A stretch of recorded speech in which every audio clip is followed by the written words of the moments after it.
उपराष्ट्रपति का चुनाव और ज्यादा दिलचस्प हो गया है। दोनों गठबंधनों के उम्मीदवार अपने अपने चुनाव प्रचार में जुटे हुए हैं। इस बीच इंडिया गठबंधन के उम्मीदवार बी सुदर्शन रेड्डी ने सभी सांसदों से एक अहम अपील की। तो वहीं इस बार के उपराष्ट्रपति चुनाव को लेकर भी एक जरूरी बात कही, जिसकी अब हर तरफ चर्चा हो रही है। तो क्या कुछ कहा है सुदर्शन रेड्डी ने, जानेंगे इस रिपोर्ट। उपराष्ट्रपति पद के दोनों उम्मीदवार अपने अपने चुनाव प्रचार में जुटे हुए हैं। इसी सिलसिले में इंडिया गठबंधन के उम्मीदवार बी सुदर्शन रेड्डी झारखंड की राजधानी रांची पहुंचे। यहाँ उन्होंने सीएम हेमंत सोरेन के साथ एक प्रेस कॉन्फ्रेंस को संबोधित किया। मीडिया से बात करते हुए उन्होंने सभी सांसदों से अपील की कि वो दलगत भावना से ऊपर उठकर योग्यता के आधार पर उनका समर्थन करें। उन्होंने ये भी कहा कि अगर बीजेपी के शीर्ष नेता उन्हें वक्त देंगे तो वो उनसे भी वोट मांगने के लिए तैयार हैं। रेड्डी ने इस बात पर जोर दिया कि वो चाहते हैं कि ये चुनाव हाल के वर्षों में भारत में हुए सबसे शालीन और निष्पक्ष चुनावों में से एक हो।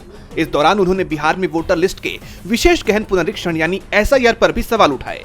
उन्होंने कहा कि बहुमत होने से किसी को अपनी मनमर्जी करने का अधिकार नहीं मिल जाता है।